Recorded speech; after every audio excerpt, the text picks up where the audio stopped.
नमस्कार दोस्तों, रीट एग्ज़ाम 2025 के लिए एक ऐसी वीडियो लेकर आया हूं जिसमें एसएसटी यानी कि सामाजिक विज्ञान के प्रीवियस ईयर क्वेश्चन पेपर को सोल्व करूंगा।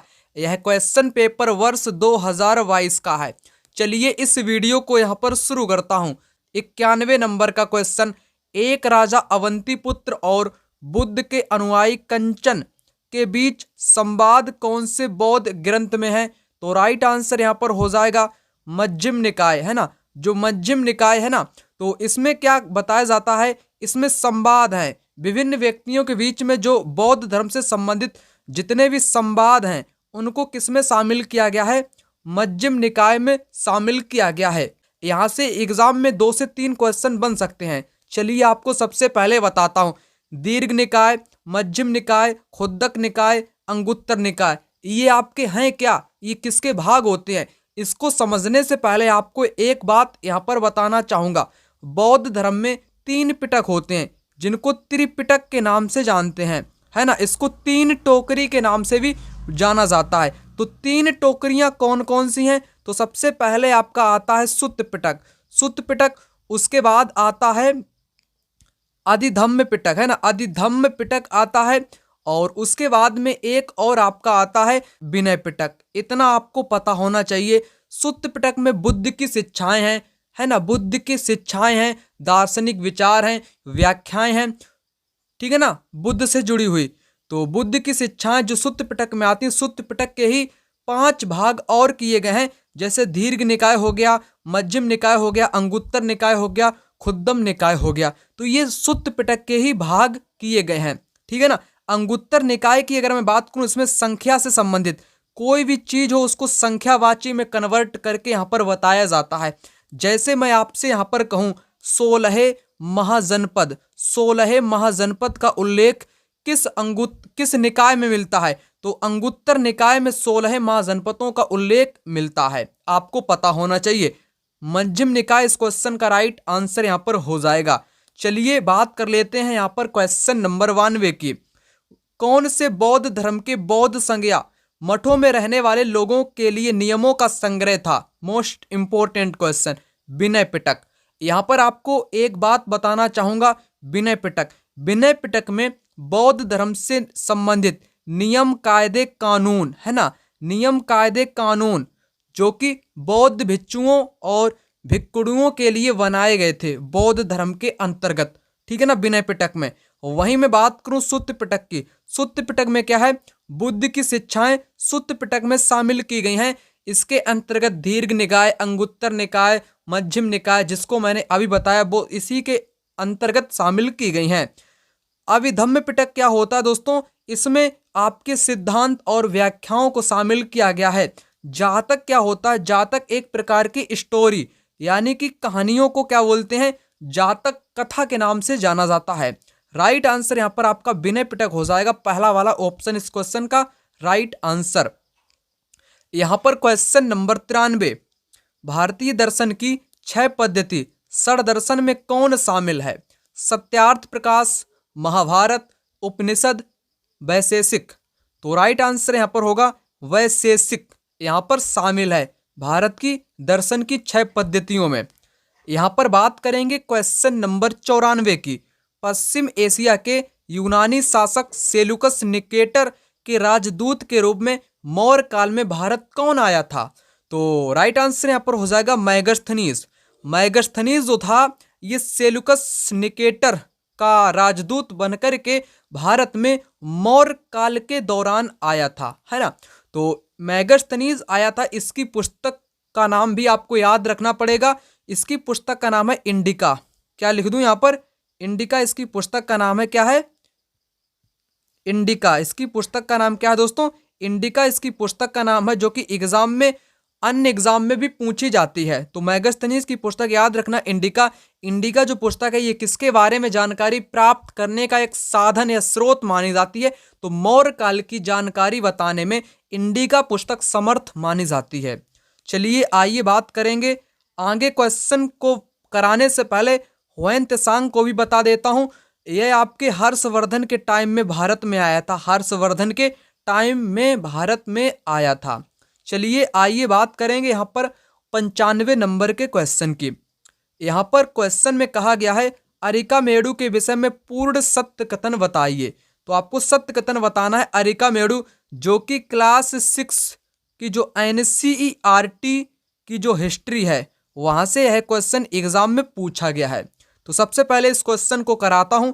अरिकामेडु जो कि दक्षिण भारत का एक प्रकार का क्या है, महत्वपूर्ण पतन था। तो पतन वाला यहाँ पर सेकेंड वाला तो आपको सही करना ही करना है। सेकेंड वाला किस किस में है? सेकेंड वाला आपका सिर्फ और सिर्फ ए में दिया गया है, किसी में भी सेकेंड नहीं दिया गया है। तो इसलिए इस क्वेश्चन का राइट आंसर आपका पहला विकल्प हो जाएगा ए वाला। ठीक है ना। यह आपके पुडुचेरी में भी स्थित है। अरिकामेडु महत्वपूर्ण एक पतन है और यहाँ पर एम्फोरा जैसे पात्र भी मिले हैं। तो पहला, दूसरा, तीसरा, इस क्वेश्चन का राइट आंसर पहला ऑप्शन यहाँ पर हो जाएगा। बाकी आपके यहाँ पर सभी गलत हो जाएंगे। ठीक है ना। तो चलिए अब बात करेंगे यहाँ पर 96 नंबर की क्वेश्चन की। चीनी यात्री हुएन त्सांग किस राजा के दरबार में रहे थे? मैंने अभी आपको बताया हर्षवर्धन, है ना। हर्ष के दरबार में हुएन त्सांग जो कि एक चीनी यात्री था, यह भारत में आया था। क्वेश्चन नंबर 97 यहाँ पर कहता है कौन से नाटक में गुप्त काल में एक गरीब मछुआरे के साथ राज कर्मचारियों के दुर्व्यवहार की बात कही गई है? हर्षचरित में, अभिज्ञान शाकुंतलम में, मुद्रा राक्षस में या मृच्छकटिकम में? तो इस क्वेश्चन का यहाँ पर राइट आंसर आपका हो जाएगा अभिज्ञान शाकुंतलम में। अभिज्ञान शाकुंतलम की अगर मैं बात करूं, इसका लेखक, कवि या रचयिता, राइटर कौन है? तो अभिज्ञान शाकुंतलम को कालिदास ने लिखा है। किसने? कालिदास, महाकवि कालिदास के द्वारा लिखा गया अभिज्ञान शाकुंतलम, जो कि एक संस्कृत में है ना। तो राइट आंसर इस क्वेश्चन का बी वाला आपका यहाँ पर हो जाएगा। यहाँ पर क्वेश्चन नंबर 98, भितरगांव का मंदिर कहाँ पर स्थित है? तो भितरगांव का मंदिर आपके उत्तर प्रदेश के कानपुर में। कहाँ पर? उत्तर प्रदेश के कानपुर में, जो कि एक ऐतिहासिक मंदिर की श्रेणी में आता है भितरगांव मंदिर, जो कि किससे बना हुआ है? यह ईंटों से बना हुआ है। किससे? ईंटों से निर्मित यह मंदिर है। एकदम बेहतरीन प्राचीन मंदिर है, कानपुर में स्थित है भितरगांव का मंदिर। ठीक है ना। चलिए 99 नंबर की क्वेश्चन की बात करेंगे। यहाँ पर 15वीं शताब्दी के उत्तरार्ध में शंकरदेव, जो वैष्णव धर्म के प्रमुख प्रचारक थे, के उपदेशों को किस नाम से संबोधित किया जाता है? तो किस नाम से संबोधित किया जाता है? वल्लभ धर्म से, कृष्ण धर्म से, गुरु संदेश से या भगवती धर्म से? तो यहाँ पर इस क्वेश्चन का जो राइट आंसर हो जाएगा वो यहाँ पर आपका हो जाएगा भगवती धर्म। ठीक है ना। क्वेश्चन नंबर 100, मुगल काल में खुद काश्त व पाई काश्त क्या थे? तो इस क्वेश्चन का राइट आंसर हो जाएगा किसानों के प्रकार। मुगल काल में 2 प्रकार के किसान हुआ करते थे। पहला प्रकार था खुद काश्त। खुद काश्त का मतलब क्या होता था? जिनके पास अपनी खुद की जमीनें हुआ करती थी, अपनी खुद की जमीनें हुआ करती थी, ऐसे कृषकों या किसानों को खुद काश्त की श्रेणी में रखा जाता था। वहीं पाई काश्त क्या हुआ करते थे? जो किसी दूसरे की जमीन पर, दूसरों की जमीनों पर खेती किया करते थे, उनको बोला जाता था पाही काश्त। तो इसलिए इस क्वेश्चन का राइट आंसर हो जाएगा किसानों के प्रकार थे खुद काश्त व पाई काश्त। चलिए बात करेंगे यहाँ पर क्वेश्चन नंबर 101 की। मुगल काल में मंजिल आबादी, सिपह आबादी व मुल्क आबादी का संबंध किससे था? तो आबादी का मतलब आप लोग जानते ही होंगे कि जनसंख्या का मतलब एक प्रकार से आबादी होता है। तो इस क्वेश्चन का राइट आंसर हो जाएगा जनसंख्या के भाग से यहाँ पर इनका संबंध दिखाने का प्रयास यहाँ पर किया गया है। ठीक है ना। यहाँ पर बात करेंगे क्वेश्चन नंबर 102 की। स्त्री पुरुष तुलना नाम से किताब किसने प्रकाशित करवाई थी? यह क्वेश्चन डायरेक्ट NCERT क्लास 8 से पूछा गया है, हिस्ट्री के टॉपिक से। ठीक है ना। तो यह क्वेश्चन सीटेट की परीक्षा में भी कई बार ट्रेंडिंग में रहा है, तो इसलिए यहाँ पर भी एग्जाम में देखने को आया है। तो इस क्वेश्चन का राइट आंसर हो जाएगा आपका क्या होगा? ताराबाई शिंदे। ताराबाई शिंदे ने स्त्री पुरुष तुलना नाम से किताब लिखी थी, जिसमें स्त्रियों तथा पुरुषों के बीच सामाजिक अंतरों की आलोचना की गई थी। ठीक है ना। राइट आंसर यहाँ पर ताराबाई शिंदे हो जाएगा। और पंडिता रमाबाई की मैं बात करूं तो यह संस्कृत की विदुषी थी। किसकी विदुषी थी? संस्कृत की ज्ञाता महिला थी, विदुषी थी, ठीक है ना। इनको संस्कृत का ज्ञान था। और पंडिता रमाबाई ने ही पुणे में, कहाँ पर? पुणे या पुणे में विधवा गृह की स्थापना की थी। एग्जाम में पूछा जाता है क्वेश्चन, विधवा गृह की स्थापना पुणे में किस महिला ने की थी? तो पंडिता रमाबाई ने की थी, ठीक है ना। तो ज्योतिबा फूले की मैं बात करूं तो इन्होंने 1873 में सत्य शोधक समाज की स्थापना की थी ज्योतिबा फूले ने। और इन्होंने पुस्तक भी लिखी थी गुलामगिरी। शायद आप लोगों को पता हो, गुलामगिरी पुस्तक भी 1873 में लिखी थी, जो कि अमेरिकी गृह युद्ध के दास प्रथा वाले लोगों के बारे में यहाँ पर समर्पित करी गई थी, ठीक है ना। तो ये भी आपको यहाँ पर पता होना चाहिए। राइट आंसर आपको बताया ही मैंने, ताराबाई शिंदे यहाँ पर हो जाएगा। क्वेश्चन नंबर 103 यहाँ पर कहता है, महाराष्ट्र के सतारा में समांतर सरकार प्रति सरकार की स्थापना कब की गई थी? तो इस क्वेश्चन का राइट आंसर यहाँ पर आपका हो जाएगा 1943 में की गई थी। भारत के संविधान की उद्देशिका में कौन सा शब्द नहीं दिया गया है? विश्वास भी दिया गया है, धर्म भी आया है, उपासना भी आया है, परंतु भाषा नहीं दिया गया है। भाषा शब्द भारत की उद्देशिका में नहीं दिया गया है। तो राइट आंसर आपका यहाँ पर क्या होगा? राइट आंसर आपका यहाँ पर डी, यानी कि भाषा, इस क्वेश्चन का राइट आंसर यहाँ पर आपका हो जाएगा। चलिए बात करेंगे यहाँ पर क्वेश्चन नंबर 105 की। भारत में पथ विक्रेता जीविका संरक्षण और पथ विक्रय विनिमय अधिनियम कब लागू हुआ था? यानी कि भारत में पथ विक्रेता अधिनियम कब लागू हुआ था? यह अधिनियम वर्ष 2010 में, 2011 में, 14 में या 13 में? तो इस क्वेश्चन का राइट आंसर हो जाएगा वर्ष 2014 में यह कानून पारित किया गया था। क्वेश्चन नंबर यहाँ पर आ चुका है 106। यहाँ पर कहता है, अवशिष्ट शक्तियों का सिद्धांत का प्रावधान भारत में किस देश के संविधान से लिया गया है? तो अवशिष्ट शक्तियों का सिद्धांत जो लिया गया है, ये कनाडा के संविधान से लिया गया है, ठीक है ना। कनाडा के संविधान से यहाँ पर लिया गया है। आपको यहाँ पर सिलेबस जो आपका रीट एग्जाम का है ना, उसमें कुछ टॉपिक आपको पढ़ने पड़ेंगे। कमेंट बॉक्स में कमेंट करके आप लोग बता सकते हो कि टॉपिक वाइज, यानी कि सिलेबस के अकॉर्डिंग सभी चीज़ों को सर आप लोग समझा दो। तो मैं आपको मतलब कि नेक्स्ट वीडियो में topic wise, syllabus wise PYQ question के साथ साथ NCERT और जो सिलेबस के अनुसार जो चीज़ें हैं उनको विधिवत रूप से अच्छे ढंग से कंप्लीट करा दूंगा, बिल्कुल कम टाइम में। कमेंट बॉक्स में कमेंट करके बता देना, ठीक है ना। तो कनाडा के संविधान से अवशिष्ट शक्तियों का सिद्धांत भारत के संविधान में लिया गया है। आइए बात करेंगे यहाँ पर क्वेश्चन नंबर 107 की।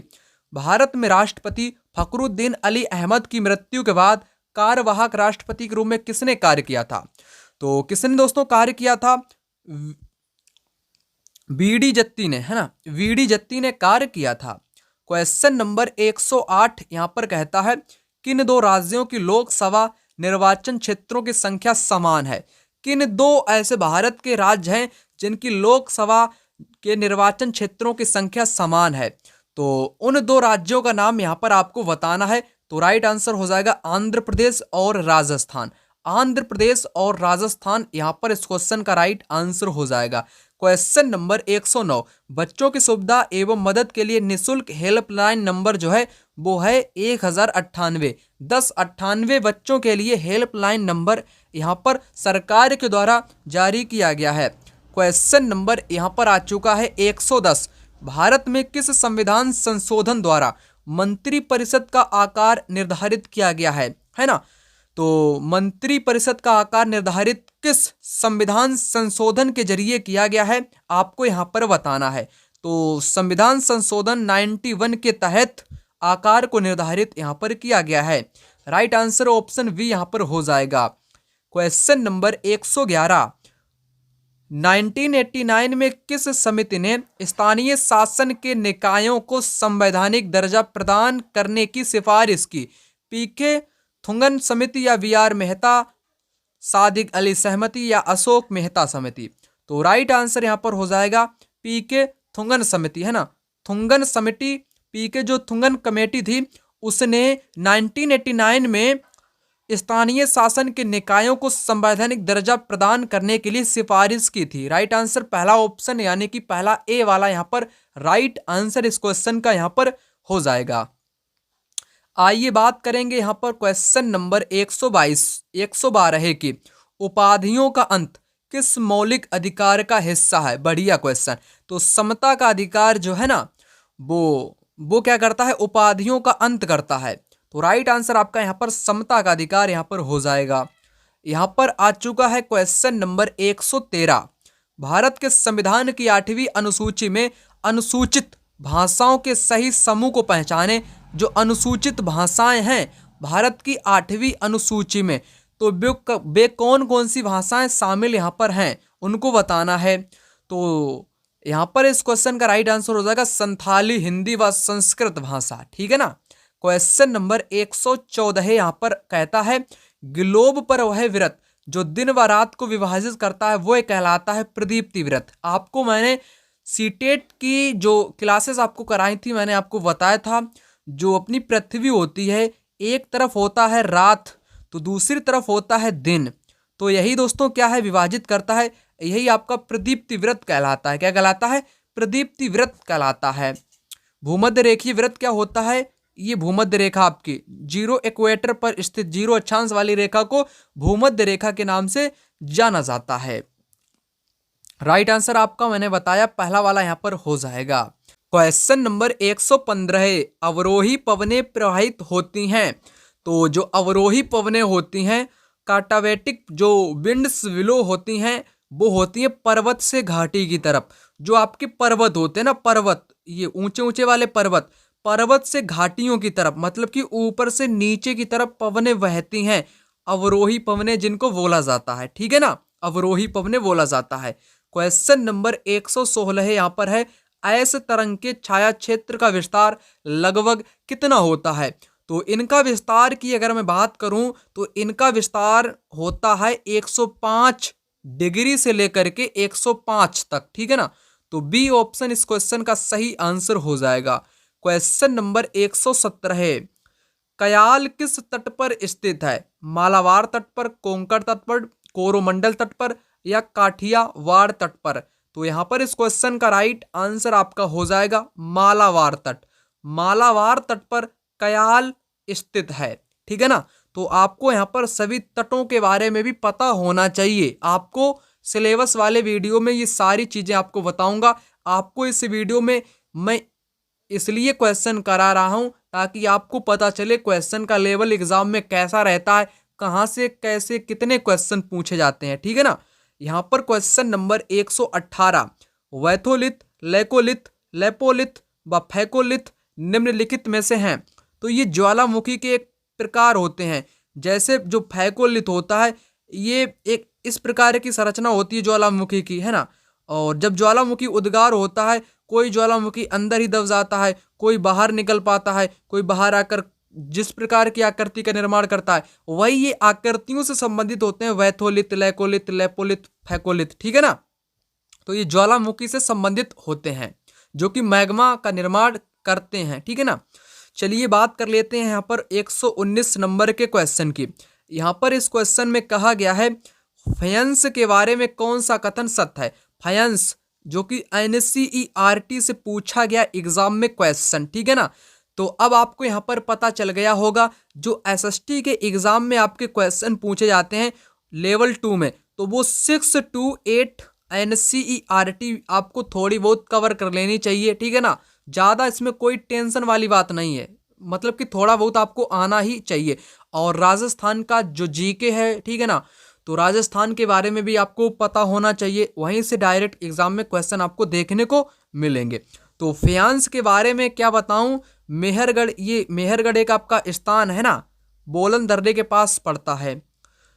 फायंस प्राकृतिक तौर पर पाए जाते नहीं, तो पहला दूसरा तो गलत है। पहला दूसरा जिसमें हो तो उसको हटाओ, पहला हटाओ, इसमें दूसरा है दूसरा आपको हटा देना है, पहला इसमें हटाओ, बचेगा आपका थर्ड वाला इस क्वेश्चन का राइट आंसर यहाँ पर हो जाएगा। बालू या स्फटिक पत्थर के चूर्ण को गोंद में मिलाकर उससे वस्तुएं बनाई जाती हैं जिसको फायंस बोलते हैं। जो कि एक रंगीन होती है। उसके बाद उन बस्तियों पर चिकनी परत चढ़ाई जाती है। फाइंस से मनके, चूड़ियाँ, झुमके और छोटे बर्तनों का भी निर्माण किया जाता है। तो थर्ड, फोर्थ, फिफ्थ इस क्वेश्चन का राइट आंसर यहाँ पर हो जाएगा फाइंस के बारे में।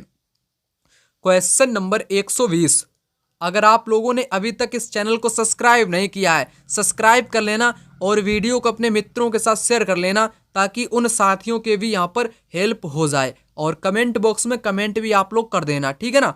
आपको अंत समय तक पूरी की पूरी तैयारी कराऊंगा यूट्यूब पर, वो भी बिल्कुल फ्री, ठीक है ना। क्वेश्चन नंबर 120, ऋग्वैदिक काल के विषय में कौन सा कथन यहाँ पर सत्य है? तो सत्य कथन आपको यहाँ पर बताना है। सोम एक पौधा था, बिल्कुल सही है। ब्रह्मा, विष्णु, महेश प्रमुख देवता थे, तो ऐसा तो बिल्कुल ऋग्वेद में नहीं बताया गया है। सूक्त का मतलब अच्छी तरह से बोला गया होता है। उपनिषद व आरण्यक ग्रंथ रचे गए थे, सही हो जाएगा। इंद्र युद्ध का प्रमुख देवता नहीं था, ये भी गलत है। ये डायरेक्ट NCERT का क्वेश्चन है दोस्तों, आपको पता होना चाहिए। जो ऋग्वेद काल था, इसमें इंद्र जो था, इंद्र को यहाँ पर लिख दूं, इसको योद्धा का देवता भी बताया गया है, और उसके साथ बारिश का देवता है ना, वर्षा का देवता भी बताया गया है इंद्र को। सोम एक देवता है जो कि एक पेय पदार्थ यानी कि पेय पौधे से संबंधित एक पौधा है आपका, ठीक है ना। तो अग्नि आग से रिलेटेड होता है, आपको पता ही होगा।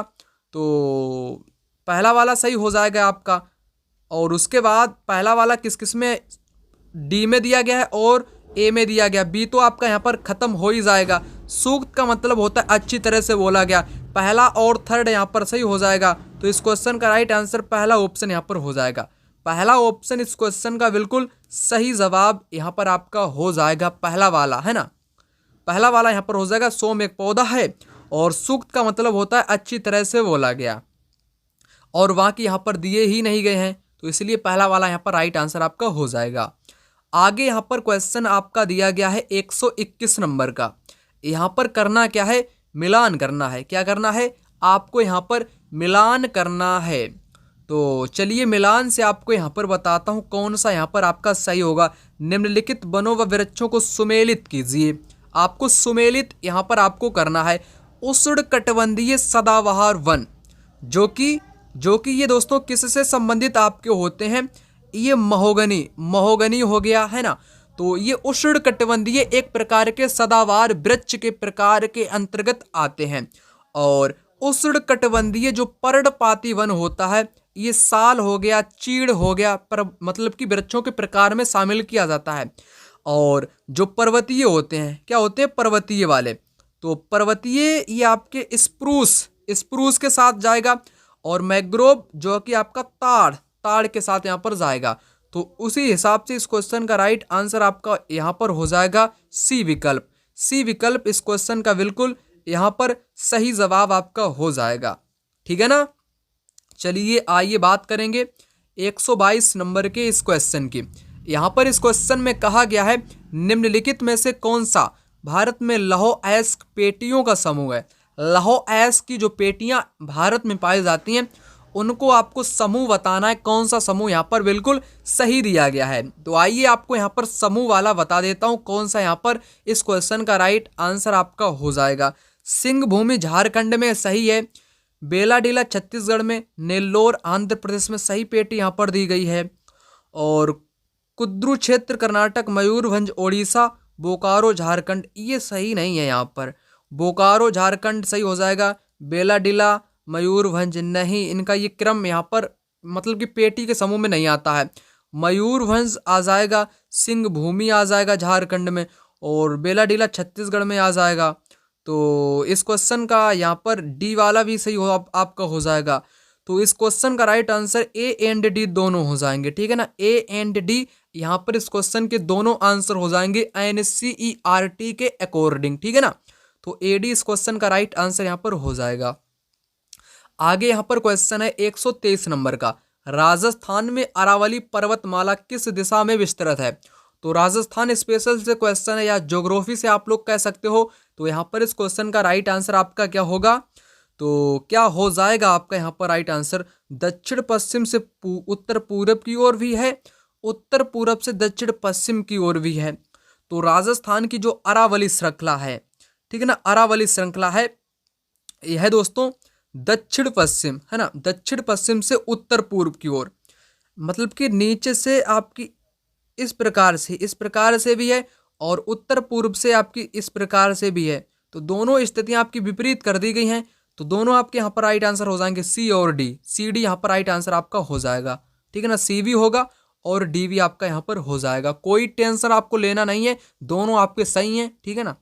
चलिए आइए बात करेंगे यहाँ पर 124 नंबर के क्वेश्चन की। यहाँ पर आपको करना क्या है, मिलान करना है, जो कि ये क्वेश्चन आपके राजस्थान स्पेशल का क्वेश्चन है, ठीक है ना। निम्नलिखित जिलों व जलवायु प्रदेशों को सुमेलित करिएगा। जैसलमेर की जलवायु कैसी है दोस्तों? जैसलमेर की अगर मैं बात करूं, इसकी जो जलवायु है एकदम तप्त आप लोग कह सकते हो, शुष्क कह सकते हो। तो ए का आपका जाएगा डी के साथ। ए का डी किस में है? बी में भी है, सी में भी है, डी में भी है, ठीक है ना। तो आगे यहाँ पर क्या दिया गया है? आगे यहाँ पर आपका दिया गया है जयपुर। जयपुर की जो जलवायु है ये प्रकार की उप आर्द्र है, उप आर्द्र, ठीक है ना, उप आर्द्र है। तो राइट आंसर आपको आगे बताना है क्या होगा। सवाई माधोपुर की कैसी है? सवाई माधोपुर की अगर मैं बात यहाँ पर करूँ तो इसकी एक प्रकार की आर्द्र जलवायु यहाँ पर पाई जाती है और झालावाड़ में अति आर्द्र पाई जाती है, एकदम आर्द्र वाली जलवायु पाई जाती है। तो डी इस क्वेश्चन का राइट आंसर यहाँ पर हो जाएगा। डी विकल्प इस क्वेश्चन का राइट आंसर यहाँ पर इस क्वेश्चन का हो जाएगा। आगे यहाँ पर क्वेश्चन है 125। 125 नंबर का क्वेश्चन यहाँ पर कहता है जिला एवं परियोजना के संदर्भ में निम्नलिखित में से कौन सा कथन सही है। तो परियोजना से संबंधित एग्जाम में क्वेश्चन पूछा जाएगा क्योंकि सिलेबस में बहुत सारी परियोजनाओं को शामिल कर दिया गया है। अब आपको यहाँ पर बताना है कौन सा यहाँ पर सही वाला हो जाएगा। चित्तौड़गढ़ राणा प्रताप सागर बांध यहाँ पर सही है। अजमेर ये नहीं सही है। उदयपुर मानसी वाकल परियोजना सही दिया गया है। प्रतापगढ़ जाखम परियोजना ये भी सही है। तो दूसरे को आपको हटा देना है, दूसरा जिन में है वो हटेगा यहाँ से, ठीक है ना। बचेगा आपका यहाँ पर पहला वाला राइट आंसर हो जाएगा 134। 134 यहाँ पर आपके सही दिए गए हैं, ठीक है ना। क्वेश्चन नंबर 126, ये कुछ क्वेश्चन आपके किससे रिलेटेड है? राजस्थान जीके से रिलेटेड है, ठीक है ना। तो किन फसलों के उत्पादन में राजस्थान का भारत में प्रथम स्थान है?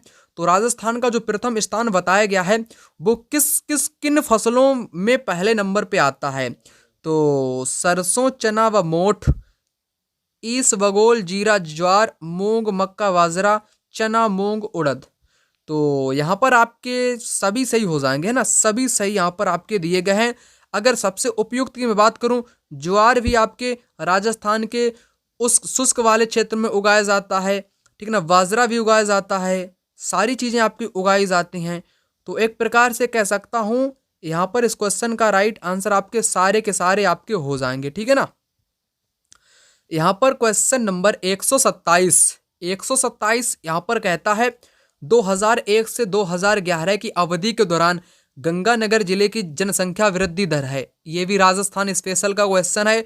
अब आपको यहाँ पर बताना है तो 10% यहाँ पर राइट आंसर आपका हो जाएगा गंगानगर की जनसंख्या। 128 नंबर का क्वेश्चन, विषम घाटी पंचानन की संख्या मेवाड़ के किस शासक को दी गई? क्वेश्चन 129 है यहाँ पर 1857 की क्रांति के दौरान उदयपुर के महाराणा कौन थे? उदयपुर के महाराणा कौन थे दोस्तों? आपको यहाँ पर बताना है स्वरूप सिंह थे। कौन? स्वरूप सिंह थे। क्वेश्चन नंबर 130 यहाँ पर कहता है राजपूताना मध्य भारत सभा का तीसरा अधिवेशन कहाँ पर हुआ था? इसका अधिवेशन कहाँ पर हुआ था? अजमेर में हुआ था। कहाँ पर? अजमेर में हुआ था। क्वेश्चन नंबर 131, वृहद राजस्थान का प्रधानमंत्री किसे बनाया गया था? किसको बनाया गया था? ये एक प्रकार से मतलब कि आपको बताना है, मतलब कि राजस्थान स्पेशल का ही यह क्वेश्चन एग्जाम में पूछा गया था। तो इस क्वेश्चन का राइट आंसर आपका यहाँ पर हो जाएगा हीरालाल शास्त्री, है ना। हीरालाल शास्त्री को वृहद राजस्थान का प्रधानमंत्री बनाया गया था। बाड़ासुर का शहीद नाम से कौन सा प्रमुख व्यक्ति जाना जाता है? बाड़ासुर का शहीद व्यक्ति, ठीक है ना। तो किस व्यक्ति को जाना जाता है? यहाँ पर इस क्वेश्चन का राइट आंसर आपका हो जाएगा मेजर शैतान सिंह, है ना। मेजर शैतान सिंह को जाना जाता है। 133 नंबर का क्वेश्चन, चुरू दुर्ग का निर्माण 1739 में किसने करवाया था? 1739 में किसने करवाया था? तो यहाँ पर इस क्वेश्चन का राइट आंसर हो जाएगा ठाकुर कुशाल सिंह, है ना, ठाकुर कुशाल सिंह ने करवाया था। यहाँ पर आपका आ चुका है 134 नंबर का क्वेश्चन। तुलसी, हालरो, तिमड़िया तथा पोत नामक आभूषण महिलाओं द्वारा शरीर के कौन से भाग पर पहने जाते हैं? तुलसी, हालरो, तिमड़िया, पोत नामक, है ना, ये सिर पे पहने जाते हैं, गले में या कमर में या हाथ में? तो इस क्वेश्चन का राइट आंसर क्या होगा दोस्तों? गला, नेक में पहने जाते हैं ये आपके आभूषण, जो कि राजस्थान के ये आभूषण हैं, है ना, आपको पता होना चाहिए ये भी चीजें। विजयदान देथा की पुस्तक दुविधा कौन सी फिल्म का निर्माण हो चुका है? मूमल फुलवारी, अलेखू हिल्टर, दुविधा पहली, उलझन सुलझन। तो राइट आंसर आपका यहाँ पर इस क्वेश्चन का आपका हो जाएगा दुविधा पहली, है ना, दुविधा यहाँ पर लिखा भी है, तो दुविधा पहली यहाँ पर राइट आंसर आपका हो जाएगा। हेला ख्याल नामक लोक नाट्य राजस्थान के कौन से क्षेत्र से संबंधित है? तो यह जो नाट्य है ना, नामक लोक नाट्य है हेला ख्याल, यह आपके दौसा, है ना, राजस्थान के दौसा वाले क्षेत्र से संबंधित है। क्वेश्चन नंबर यहाँ पर आ चुका है 137। यहाँ पर 137 नंबर का क्वेश्चन कहता है पटेल्या, बीछियो, लालर व माछर क्या है भाई? ये क्या है? मेवाड़ के प्रसिद्ध गीत हैं, या मेवाड़ के प्रसिद्ध मारवाड़ के गीत हैं, या हड़ौती के गीत हैं, ये मेवाड़ के प्रसिद्ध गीत हैं। मेवात, मेवाड़ ये आपके अलग अलग होते हैं, है ना, मेवात और मेवाड़ आपको पता होना चाहिए। तो राजस्थान स्पेशल के ये कुछ क्वेश्चन है यहाँ पर। पटेलिया जो है, बीछियो जो है, लालर जो है, व माछर है, ये आपके क्या होते हैं? ये मेवाड़ के प्रसिद्ध गीत हैं। कहाँ के? मेवाड़ के यह प्रसिद्ध गीत हैं। यहाँ पर क्वेश्चन 138 नंबर का कहता है सामाजिक विज्ञान उन सभी विज्ञानों के लिए सामान्य शब्द के रूप में मानव मामलों से संबंधित यह परिभाषित किया गया है। किसके द्वारा यह परिभाषित किया गया है दोस्तों? तो यह फेयरचाइल्ड के द्वारा परिभाषित किया गया है। ये कुछ क्वेश्चन आपके पेडागोजी के हैं। कैसे क्वेश्चन दोस्तों? एसएसटी पेडागोजी के ये कुछ क्वेश्चन है। पेडागोजी में आपको कोई भी दिक्कत नहीं होने वाली है, क्योंकि सीटेट की तरह यहाँ पर कुछ क्वेश्चन आपके पेडागोजी के भी पूछे जाते हैं। 139 क्वेश्चन निम्न में से कौन सी श्रव्य सामग्री, श्रव्य का मतलब क्या होता है दोस्तों? जिसको ऑडियो यानी कि सुन सको वही आपकी श्रव्य है। देख सको तो दृश्य वाली है। Lingua phone, overhead projector, bulletin board, चित्र विस्तारक यंत्र। तो इस क्वेश्चन का राइट आंसर आपका यहाँ पर हो जाएगा लिंगुआ फोन, है ना, लिंगुआ फोन यहाँ पर आपका हो जाएगा। 140 नंबर का है इनमें से कौन सा किलपैट्रिक द्वारा दिया गया परियोजना का कार्य नहीं है? अब आपको नहीं वाला यहाँ पर बताना है। रचनात्मक परियोजना भी यहाँ पर हो जाएगा, समस्यात्मक परियोजना भी हो जाएगा, अभ्यास परियोजना भी हो जाएगा, परंतु विध्वंसक परियोजना नहीं कोई परियोजना है। तो राइट आंसर आपका यहाँ पर कौन सा होगा? बी विकल्प यहाँ पर हो जाएगा, क्योंकि नहीं से यहाँ पर पूछा है क्वेश्चन। यहाँ पर 141 नंबर का क्वेश्चन, रेखीय अभिक्रमित अनुदेशन का प्रतिपादन किसने किया? तो किसने किया था? यह किया था वीएफ स्किनर ने। किसने? वीएफ स्किनर ने यह प्रतिपादित किया था। नेक्स्ट 142, इनमें से कौन सी एक आकलन की सीमा नहीं है? कौन सी आकलन की सीमा नहीं है? नहीं वाला आपको यहाँ पर बताना है। समय की कमी हो सकता है आपका, प्रतिस्पर्धा को अधिक महत्व भी हो सकता है आकलन, है ना, संकलनात्मक त्रुटि भी हो सकती है, भय एवं तनावपूर्ण परिवेश से मुक्ति, ये आपकी कोई आकलन सीमा नहीं है। डी विकल्प इस क्वेश्चन का राइट आंसर आपका नहीं वाला आपसे पूछा था, इसलिए डी ऑप्शन यहाँ पर हो जाएगा।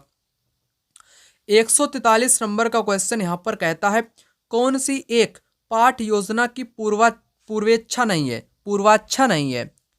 तो आप विषय का ज्ञान ये भी आपका हो सकता है, बाल मनोविज्ञान का ज्ञान भी होना चाहिए, अधिगमकर्ता की पारिवारिक पृष्ठभूमि का ज्ञान, विधियों व तकनीकों का ज्ञान। तो राइट आंसर आपको यहाँ पर बताना है ना।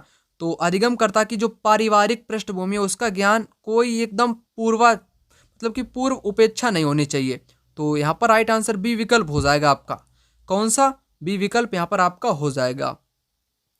144 नंबर का क्वेश्चन, निम्न में से कौन सा एक सही सुमेलित है? तो सही सुमेलित वाला आपको यहाँ पर बताना है कौन सा होगा। सुकरात निर्देशन विधि, प्लेटो प्रश्नोत्तर विधि, हर्बर्ट स्पेंसर संवाद विधि, अरस्तु आगमन और निगमन विधि। सही हो जाएगा अरस्तु वाला। 145 नंबर का क्वेश्चन, कौन सा एक सामाजिक अध्ययन शिक्षण का सामान्य उद्देश्य नहीं है? नहीं वाला आपको यहाँ पर बताना है। पर्यावरण से परिचित होना, ठीक है ना, ये भी आपका उद्देश्य है। सामाजिक आर्थिक संस्थाओं में रुचि भी हो सकता है। सांस्कृतिक विरासत की सराहना भी हो सकता है। जाति प्रथा की प्रशंसा, ये कोई दोस्तों सामाजिक अध्ययन का कोई उद्देश्य नहीं हो सकता है। जाति प्रथा की प्रशंसा करो तो इससे क्या होगा कि भारत में या अपने क्षेत्र में जहाँ पर भी आप प्रशंसा करोगे जाति प्रथा की, तो वहाँ पर भेदभाव उत्पन्न होगा ना। तो ये आपका बिल्कुल भी हरगिज भी नहीं हो सकता है। नहीं वाला आपको बताना ना, तो इसलिए डी ऑप्शन यहाँ पर राइट आंसर हो जाएगा। क्वेश्चन नंबर यहाँ पर आ चुका है 146। समस्या के समाधान के लिए कितने चरणों का सुझाव दिया गया है? कितने चरण आपके सुझाव दिए गए हैं दोस्तों, आपको यहाँ पर बताना है। तो 5 सुझाव या 7 सुझाव हो सकते हैं आपके, ठीक है ना। ये दोनों आपके यहाँ पर राइट आंसर हैं। 147 नंबर का क्वेश्चन यहाँ पर कहता है, रेडियो तरंगे वायुमंडल की किस परत से वापस आती हैं? राइट आंसर हो जाएगा आयन मंडल, आयनोस्फेयर, जिसको ताप मंडल के नाम से भी जाना जाता है। यहाँ पर बताना चाहूँ आपको, क्या बताना चाहूँ, एक्सोस्फेयर यानी कि जो सबसे लास्ट वाली जो परत होती है, ठीक है ना, जिसको क्या बोलते हैं, वाह्य वायुमंडल के नाम से इसी को जाना जाता है, ठीक है ना। तो कहीं कहीं पर आपको बहिर्मंडल मिलेगा लिख करके, बहिर्मंडल, ठीक है ना। इंग्लिश वाला आपको याद रखना है, एक्सोस्फेयर की यहाँ पर बात की गई है, ना कि थर्मोस्फेयर की।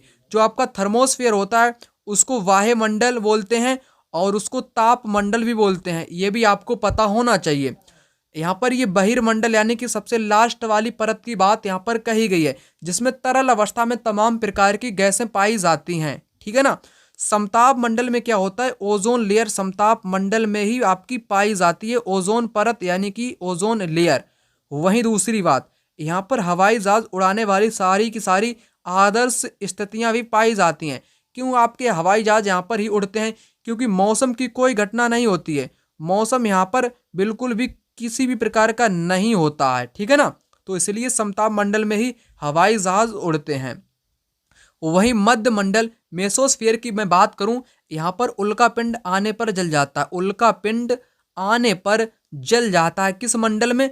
मध्य मंडल में, ठीक है ना। तो सभी मंडल के बारे में मैंने आपको बता ही दिया। राइट आंसर आयन मंडल यहाँ पर आयनोस्फीयर हो जाएगा।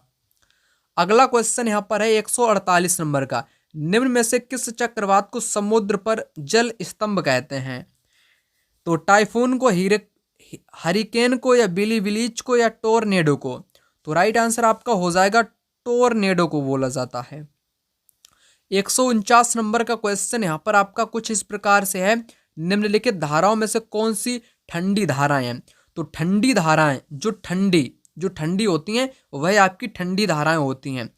तो लेब्राडोर की धारा भी एक ठंडी धारा है, ओयासिवो की धारा भी एक ठंडी धारा है दोस्तों, ठीक है ना, ये भी एक ठंडी धारा के अंतर्गत आती है। वेंगोला की धारा आपकी ये कैसी है? तो ये भी आपकी ठंडी है। अलास्का की धारा आपकी गर्म होती है, अलास्का की धारा गर्म होती है। फोर्थ वाला नहीं होगा, फोर्थ वाला जिन में उसको हटाओगे आप, बचेगा बी वाला इस क्वेश्चन का यहाँ पर राइट जवाब हो जाएगा। लास्ट क्वेश्चन यहाँ पर है, उपभू के समय ज्वारीय क्रम होता है तो सामान्य से अधिक होता है ना। पेरिजी के टाइम में जो ज्वारीय क्रम होता है वो सामान्य से अधिक होता है। तो इस वीडियो को अधिक से अधिक अपने दोस्तों के साथ शेयर करें, कमेंट बॉक्स में कमेंट करें, नेक्स्ट वीडियो का टॉपिक भी कमेंट कर सकते हो। सिलेबस के अकॉर्डिंग सभी टॉपिक को कंप्लीट कराऊंगा। चैनल को सब्सक्राइब कर लेना। मिलता हूं दूसरी वीडियो में, तब तक के लिए जय हिंद।